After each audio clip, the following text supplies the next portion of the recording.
Nadie quiere donar su chompa. Dale, man. Sacate, Marco.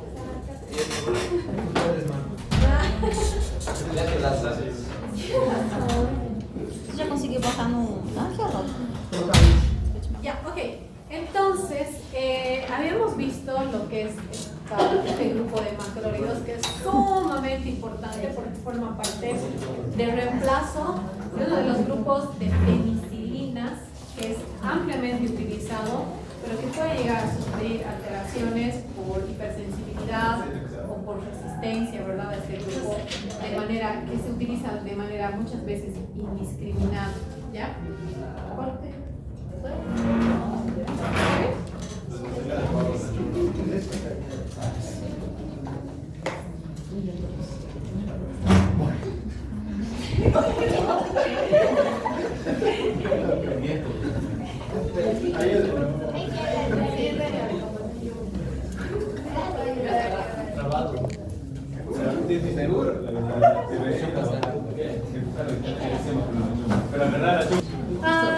Habíamos visto que hay una resistencia cruzada, ¿verdad?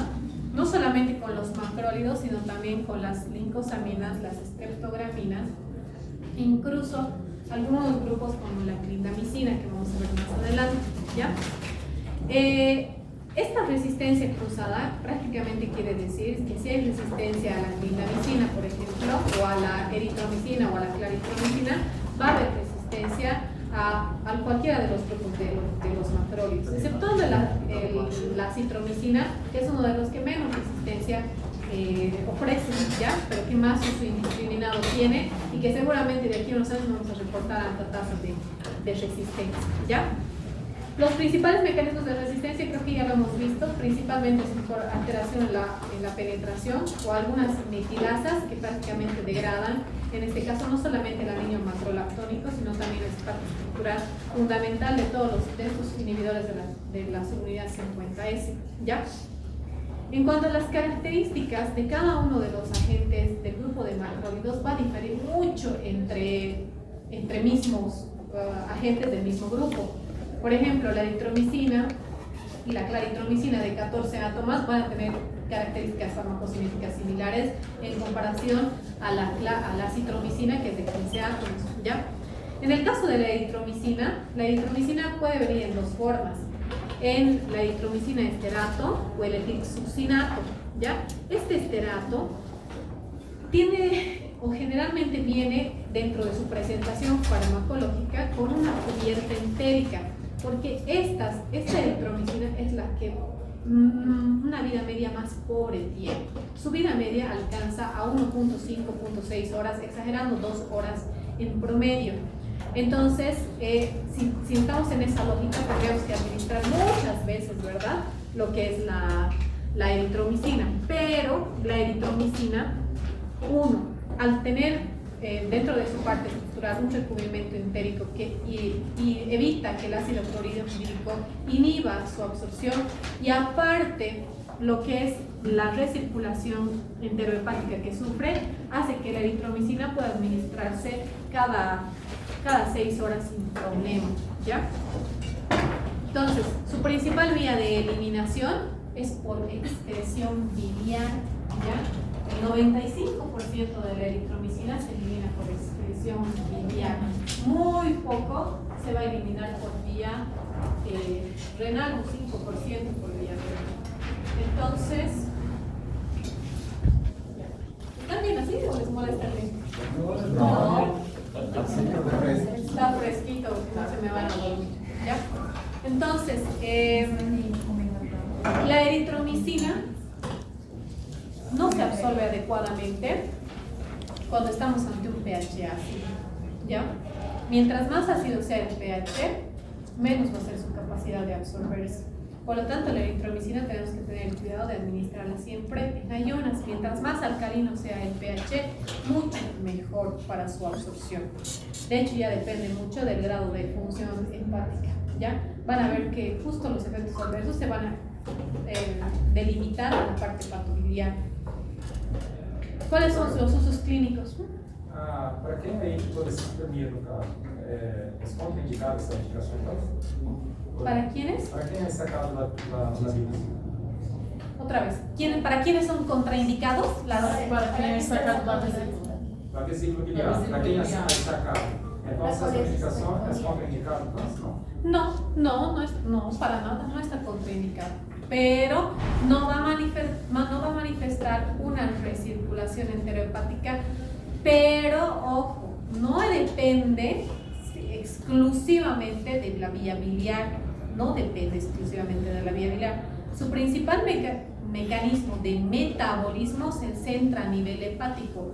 Como se excreta a nivel biliar, no se olviden que no solamente se extrae la vesícula, no se extrae todo lo que son las vías biliares circundantes. Entonces las vías biliares circundantes tienen su irrigación, entonces esa irrigación que propicia una recirculación favorece el aumento de la reabsorción del fármaco, ¿no? Por eso el principio activo se prolonga mucho más su tiempo por esa sobrecirculación, pero no depende exclusivamente de la vesícula, ¿ya? Entonces, ¿en quiénes voy a utilizar? Tiene espectro especialmente para infecciones del tracto respiratorio superior e inferior. Dentro de estas se destaca no solamente la faringoamigdalitis estafilocócica, sino también la faringoamigdalitis causado por corinebacterias. Y como ustedes ven en la imagen, la disposición de las placas en una faringoamigdalitis por corinebacterias es muy distinta a una faringoamigdalitis estreptocócica. La faringoamigdalitis estreptocócica siempre va asociado a una faringe eritematosa, asociado a estos puntos blanquecinos diseminados. En cambio, en las infecciones por corinebacterias que producen la difteria, por ejemplo, no hay una faringoamigdalitis eritematosa marcada, levemente eritematosa, pero no hay una inflamación como tal de las amígdalas, pero sí estas placas blanquecinas son placas más densas, más condensadas y plasmadas especialmente en el paladar duro y blando del paciente. Entonces, para esto también tiene espectro la eritromicina, ¿ya? Además, para las infecciones de transmisión sexual como clamidia trachomatis y neisseria gonorrhoeae, incluso para sus principales complicaciones asociadas al tracoma a nivel ocular y asociadas a infecciones del tracto respiratorio en pacientes inmunocomprometidos que pueden hacer desarrollar lo que es una clamidia neumonía. ¿Listo? En el caso de los pacientes inmunocomprometidos, yo tengo una de las bacterias que mayormente me va a producir colonización en este grupo de pacientes inmunocomprometidos, que es la neumonía por legionela, ¿ya? Es una bacteria típica. Ahí yo puedo recurrir a la eritromicina ya en dosis más amplias, hasta 1 gramo cada 6 horas. Para los otros, con 500 gramos cada 6 estaba suficiente. Pero si estoy hablando de neumonía por legionela, por ejemplo, en un paciente inmunocomprometido, tengo que dar 1 gramo cada 6 dosis pleno, igual en paciente pediátrico. Las reacciones adversas de la eritromicina se centran principalmente a nivel gastrointestinal. Y como tiene una recirculación enterohepática a nivel del hígado y vías biliares, puede producir o inducir a una hepatitis colestásica. Entonces tengo que vigilar, cuando yo estoy haciendo con eritromicina, tengo que vigilar síntomas subjetivos de daño hepático o de vías biliares, ya sea ictericia, dolor en el hipocondrio derecho, y cuando exista la evidencia de estos síntomas que pueden llegar a presentarse en el paciente, es mejor descontinuar el fármaco, porque eso sí puede poner en riesgo al paciente, porque puede desarrollar una insuficiencia hepática, ¿ya? Sus efectos adversos gastrointestinales, como todos, pero produce abundante meteorismo gastrointestinal. De hecho, tanto es el meteorismo que se induce por el uso de eritromicina que muchas veces se lo ha utilizado para ciertas gastroparesias, cuando hay prácticamente inmovilidad del aparato peristáltico. ¿Listo? Dentro de sus efectos adversos, esta eritromicina tiene la capacidad de bloquear a ciertas enzimas, y sus enzimas especialmente es la CYP2, la CYP40 de la P450. El bloqueo de estas enzimas puede prolongar la vida media de fármacos como la teofilina, como la warfarina, como la digoxina, que ustedes ya han visto. Al prolongar su vida media, sus efectos adversos también se prolongan. Pueden producir hemorragias o la warfarina, pueden producir efectos adversos notables a nivel cardiovascular por el uso de la dioxina, que ya tiene sus efectos adversos relacionados con taquicardia, etc. ¿Ya? La claritromicina, que es otro grupo, otro agente de este grupo de macrólidos, está ampliamente también utilizado y está destinado principalmente para la erradicación del Helicobacter pylori, aunque tiene acción sobre Haemophilus influenzae, por eso se puede utilizar en infecciones del tracto respiratorio superior, inferior, incluso tiene espectro para ciertas micobacterias, la Avium, la Leprae, que no son comunes, digamos, en la diseminación local, pero sí en pacientes inmunocomprometidos. Esta claritromicina, a diferencia de la eritromicina, tiene una vida media más amplia por defecto, ¿ya? Su vida media alcanza las 6 horas. Un porcentaje, estamos hablando de un 40 o 50%, manifiesta una recirculación enterohepática al igual que la eritromicina. Y el otro 40-50% se elimina mediante un metabolito por vía renal, que es la hidroxiclaritromicina. Esta hidroxiclaritromicina, que es un metabolito activo, puede inducir a daño hepático en el paciente, especialmente cuando su tasa de filtrado glomerular no es la óptima. Por eso, cuando yo tengo una tasa de filtrado glomerular menos de 30 ml, tengo que disminuir la dosis por lo menos en un 75% para evitar el riesgo de que este metabolito activo pueda llegar a producirme daño renal. ¿Listo? Esta claritromicina no solamente tiene efecto para estas bacterias, sino también para la causante de toxoplasmosis. Entonces no será mi primera línea, vamos a ver los inhibidores de ácidos nucleicos, ahí sí tengo los agentes de primera línea, pero es una alternativa cuando estoy hablando de toxoplasmosis. ¿Ya? Como les he dicho, especialmente es utilizado en infecciones del tracto respiratorio superior e inferior, incluso en ciertas micobacterias relacionadas a pacientes inmunocomprometidos. No se está moviendo.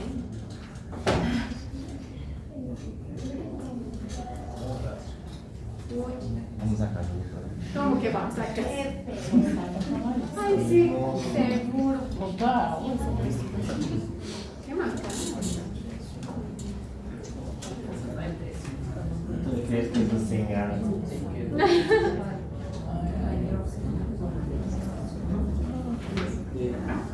Ya he dejado de compartir.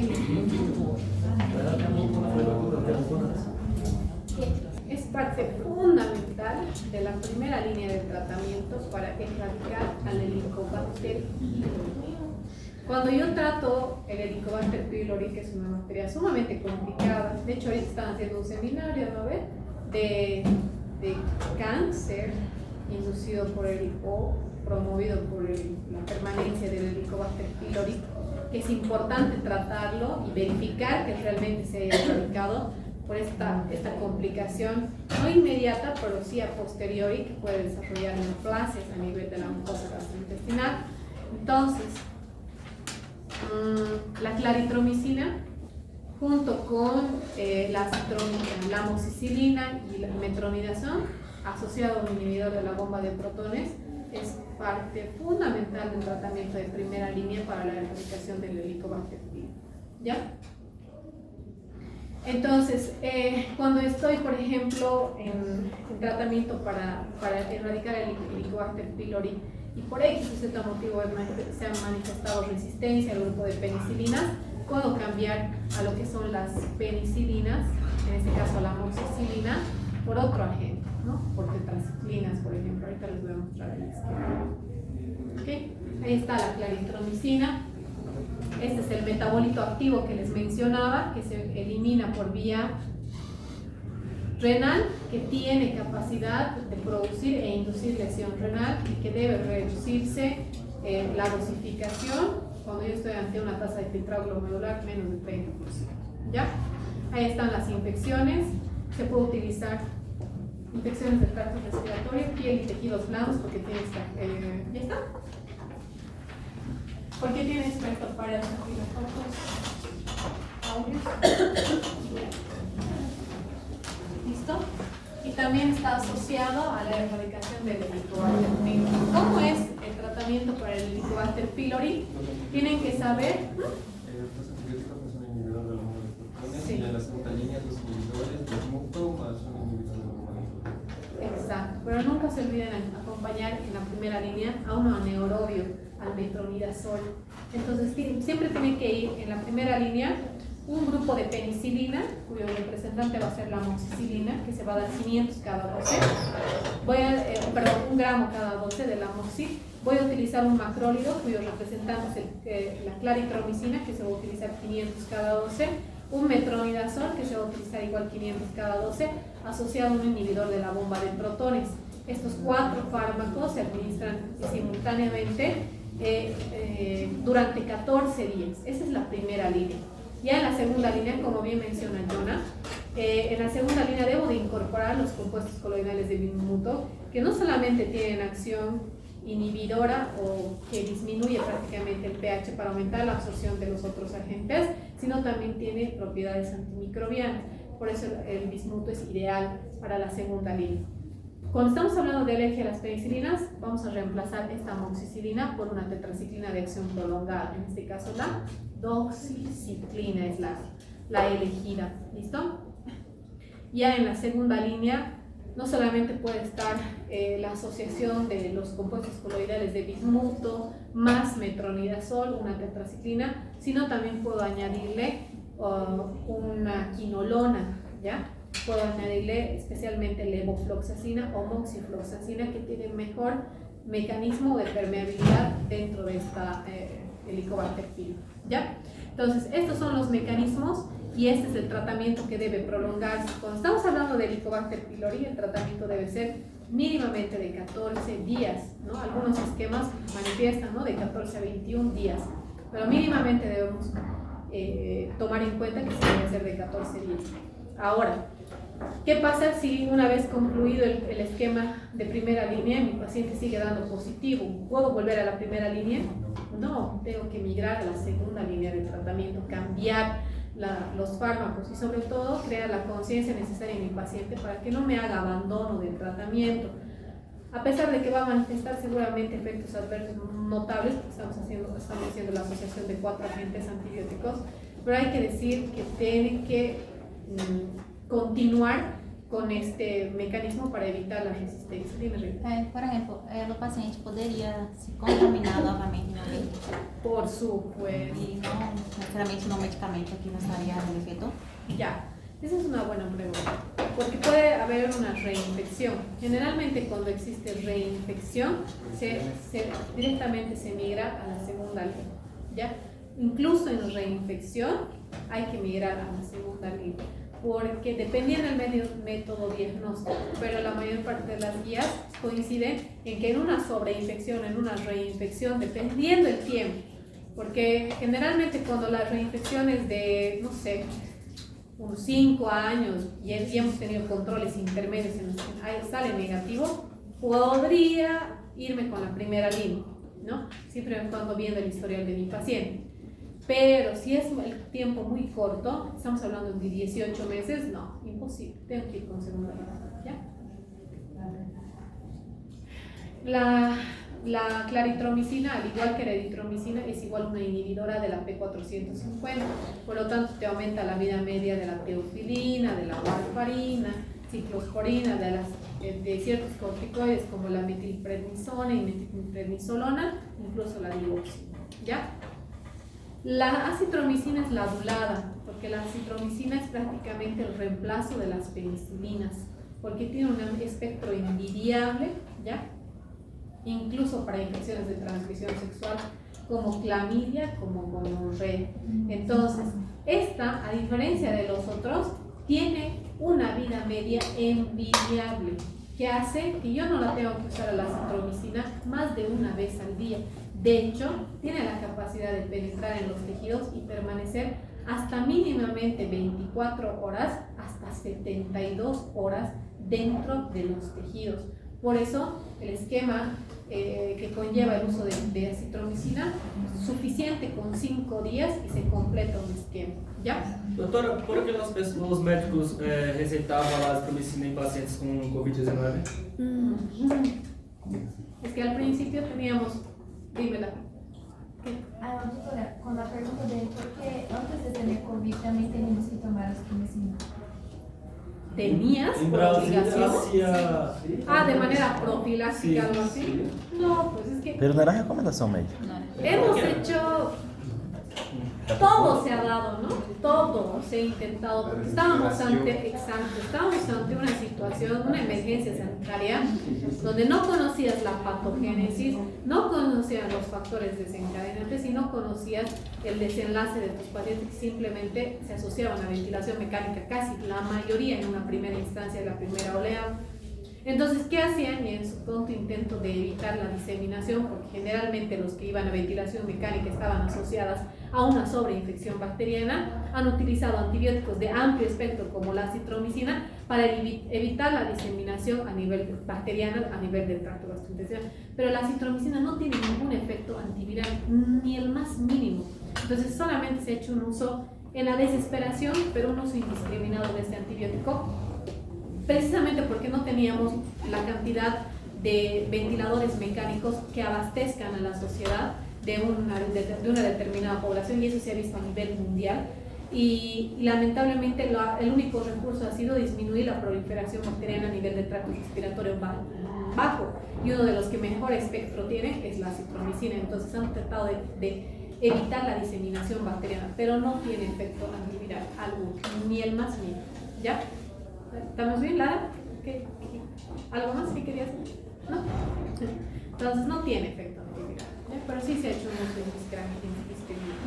Entonces, miren, la vida media de todos estos agentes macrólidos va como que de mal en mejor, ¿no? La eritromicina 1.5 se extiende hasta 6 horas por la circulación enterohepática, la claritromicina 6 horas, tiene un pequeño porcentaje de circulación enterohepática que me eleva a 12 horas, por eso lo doy 2 veces al día, pero la azitromicina penetra mejor y se permanece en los tejidos hasta 24 o 48 horas. Entonces no necesito utilizarla una vez al día y en un esquema de 5 días. ¿Ya?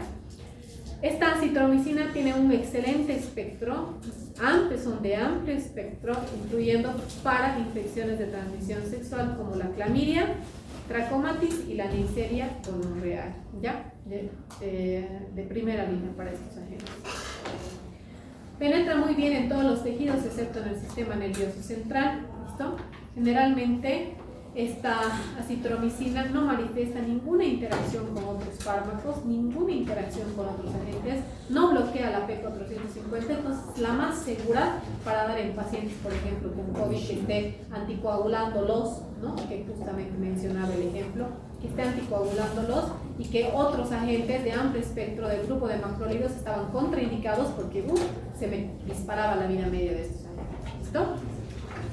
Ahí están los usos clínicos. De hecho es ideal para las neumonías adquiridas en la comunidad, infecciones del tracto respiratorio alto a bajo, inclusive infecciones de la piel y asociadas a infecciones de transmisión sexual como clamidia, ¿ya?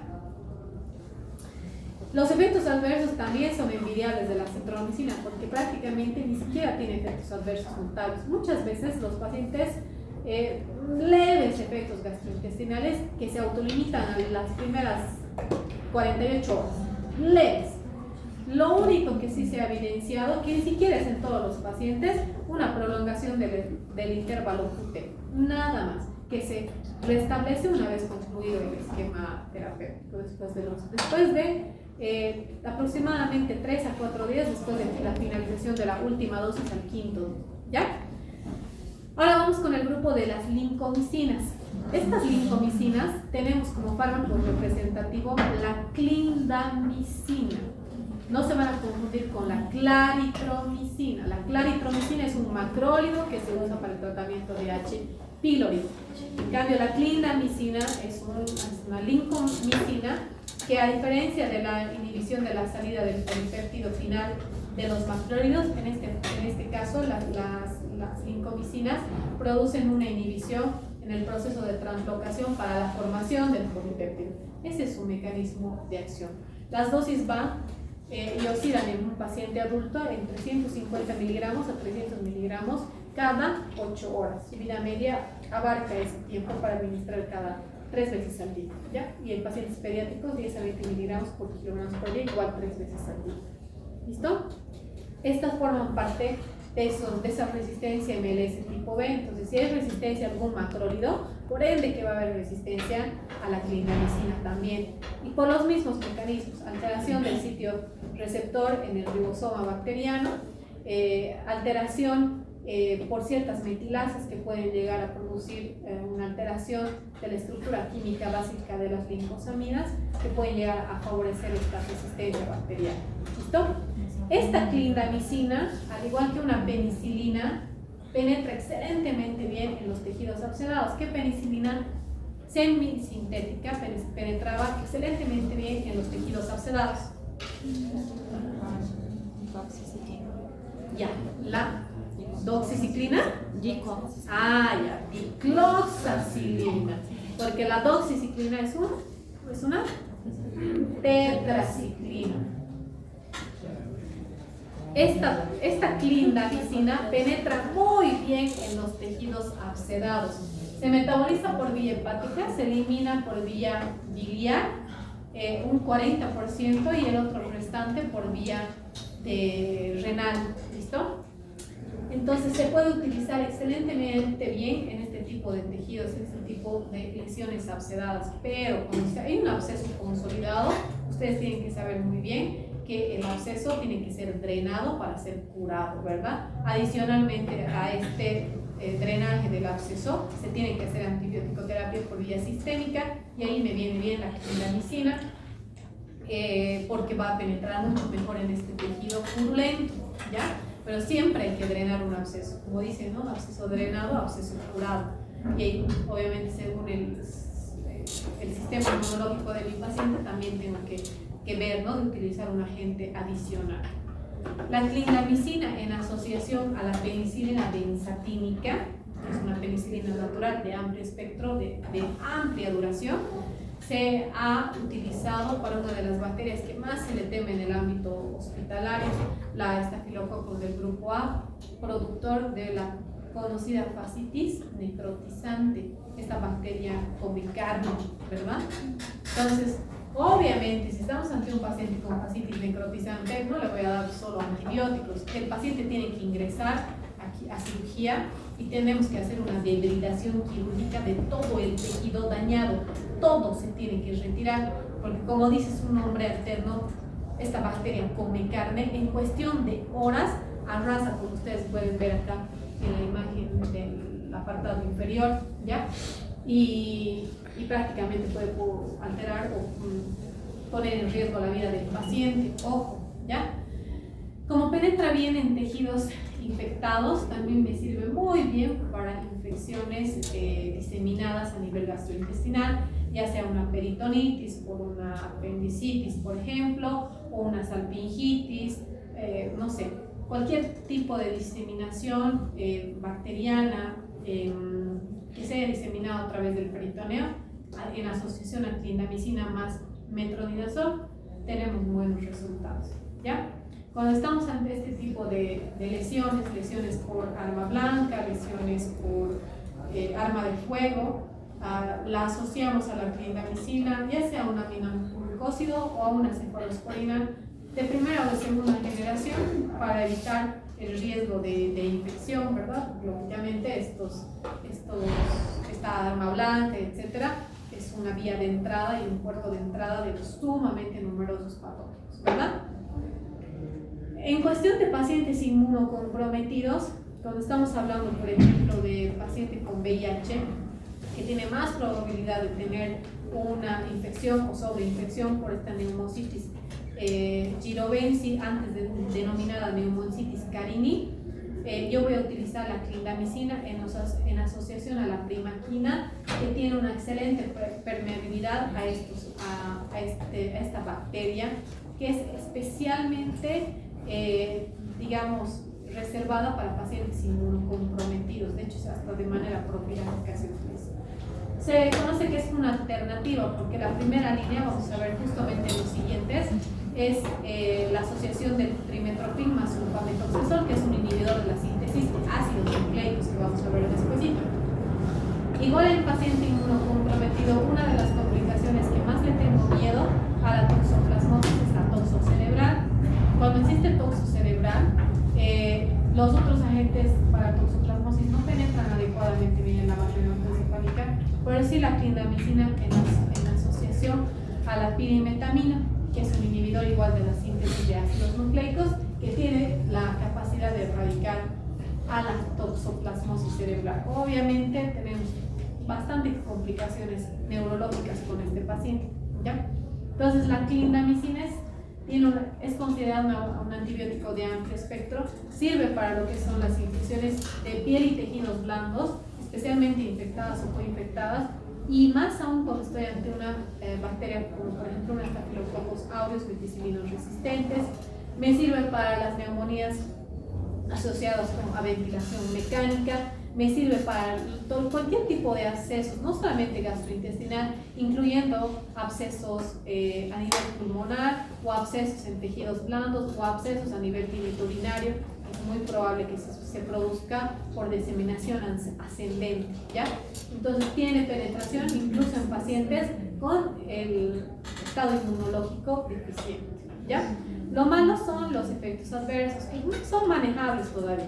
Tengo los gastrointestinales, las náuseas, los vómitos, la diarrea, barren con toda la flora bacteriana normal y producen este tipo de lesiones eritematosas. No están relacionadas directamente con hipersensibilidad, pero sí es necesario a que el paciente, por ejemplo, si es plurítica, utilice un antihistamínicos para minorar estos efectos, ¿no ven?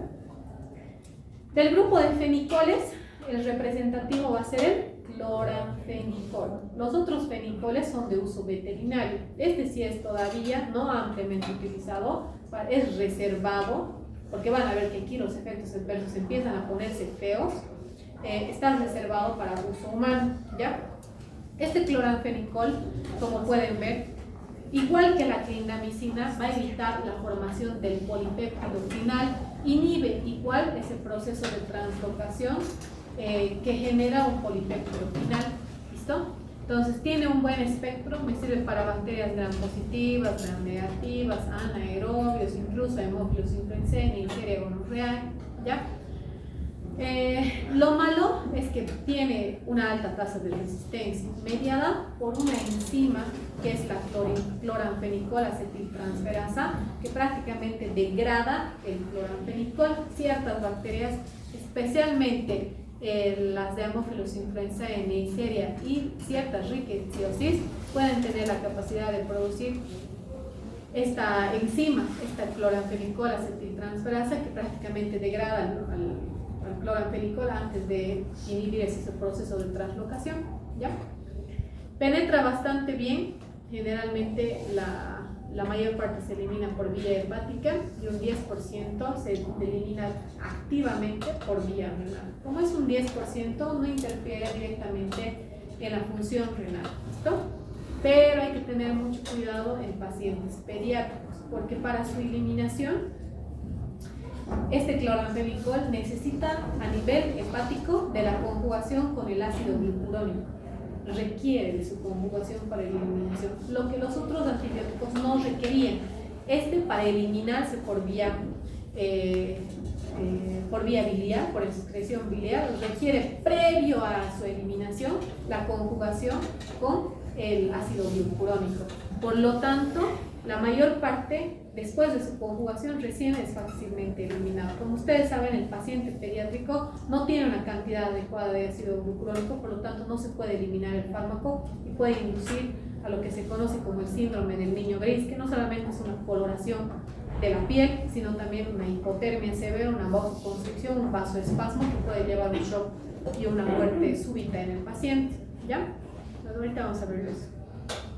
En cuanto a sus usos clínicos, pueden utilizarlo para fiebre tifoidea, para ciertas rickettsiosis, para clamidia, e incluso puedo utilizarlo para infecciones oculares en forma de ungüento. Estos ungüentos, por ejemplo, de cloranfenicol al 10%, son ideales cuando tengo este tipo de conjuntivitis bacteriana. No sé si se nota, pero aquí se ven secreciones amarillentas, ¿verdad? Así yo diferencio una conjuntivitis bacteriana de una viral, que generalmente no tiene, simplemente es eritematosa, ¿ya? En cambio aquí sí hay secreción purulenta y sí hay secreción que incluso impide la apertura ocular, ¿ya? Entonces, ideal, más que incluso la gentamicina y la tobramicina que vimos la clase pasada, está mejor este ungüento oftálmico del cloranfenicol para conjuntivitis bacteriana. ¿Listo? Lo malo es que no solamente te producen efectos gastrointestinales, sino que te barren con toda la flora bacteriana, igual que las tetraciclinas, ¿se acuerdan? De la mucosa oral, de la mucosa vaginal, y es más susceptible a que el paciente te haga infecciones oportunistas o manifieste la diseminación por candidiasis, por ejemplo, y formar una candidiasis oral, una candidiasis vaginal. Pero eso no es lo malo, puede llegar a producir lo que es anemia aplásica. En una primera instancia produce una depresión de la formación eritropoyética, por lo tanto disminuye la cantidad de glóbulos rojos. Pero a medida de que si se utilizan a dosis altas o por tiempo prolongado, el cloranfenicol puede disminuir la formación de lo que son trombocitos, es decir, plaquetas y neutrófilos. Entonces puede producir una anemia aplásica, ¿ya? Y eso es lo que les mencionaba con los pacientes pediátricos. Como su eliminación requiere de la conjugación del ácido glucurónico, que no está disponible en mi paciente pediátrico de manera óptima en la que yo necesito, entonces no solamente puede producir un cambio de coloración, sino también puede producir alteraciones hidroelectrolíticas por vómitos y diarreas intensas, puede producir hipotermia, puede inducir a una vasoconstricción severa y un colapso vascular que va a terminar en una muerte súbita de la paciente. Entonces, en pacientes pediátricos, contraindicado, al igual que en pacientes embarazadas, como pasa la barrera hematoencefálica, en el producto de la mujer embarazada igual se va a producir estos efectos, entonces debo evitar el dar en estos pacientes. Igual es bloqueante de la citocromo P450 y aumenta la vida media de todos estos agentes, la warfarina, la teofilina, la limoxina, ciertos corticoides, etc. ¿Ya? Las oxazolidinonas, tenemos un subgrupo como el inesolid, por ejemplo, que van a inhibir a un subgrupo de la subunidad 50S conocida como subunidad 23S. ¿Listo? Esta subunidad 23S es bloqueada directamente por este grupo de agentes que impide el proceso de translocación, igual en la síntesis y eliminación o salida del polipéptido final. El fármaco más representativo de este grupo es la linezolida. No me acuerdo quién, pero me va a hablar de lo que son antibióticos para Mycobacterium multiresistente y ahí me van a hablar seguramente de la linezolida. Esta linezolida, miren, tiene un buen espectro, desde infecciones por estafilococos, estreptococos, eran positivos, pero también me sirve para Corinebacteria, Listeria monocitógenes y Mycobacterium tuberculosis, ¿ya? A ver, estos agentes, igual como hemos visto, hay una resistencia cruzada con todos los grupos de macrólidos, forma parte de la resistencia MLS tipo B, con todos los macrólidos, la claritromicina, la cipromicina, incluyendo la eritromicina, ¿ya? Su biodisponibilidad es limitada. Su vida media es corta, pero su biodisponibilidad, cuando estamos hablando de este tipo de presentaciones por vía sistémica, alcanza el 100%. De hecho, está destinado como agente alterno para neumonías o infecciones nosocomiales, ¿ya? Porque su uso en estos pacientes es bien limitado a infecciones recurrentes, unas neumonías intrahospitalarias recurrentes, neumonías nosocomiales recurrentes. ¿Ya es hora? Ya, ahorita, ¿ya? Entonces, es importante saber que su espectro de acción de la linezolida abarca las nocardiosis, las micobacterias tuberculosis, y lo malo sí son los efectos adversos. puede producir, esta vez sí, no solamente restringido a la parte eritropoyética, sino anemia, trombocitopenia y neutropenia. Y cuando hay síntomas de acidosis, cambios en la respiración de Kussmaul, etc., yo hago un conteo de gases, una gasometría, y hay un riesgo de acidosis láctica, debo descontinuar el fármaco, ¿ya? Por último, la terisolina, que forma parte del grupo de estos, tiene igual una potente acción a nivel, especialmente a nivel de los tejidos purulentos. Entonces, cuando yo estoy asociado a una infección de tejidos blandos abscedada por estafilococos resistente a meticilina, ahí es ideal utilizar la terisolina. ¿Ya? Listo. Con esto acabo y empezamos con inhibidor.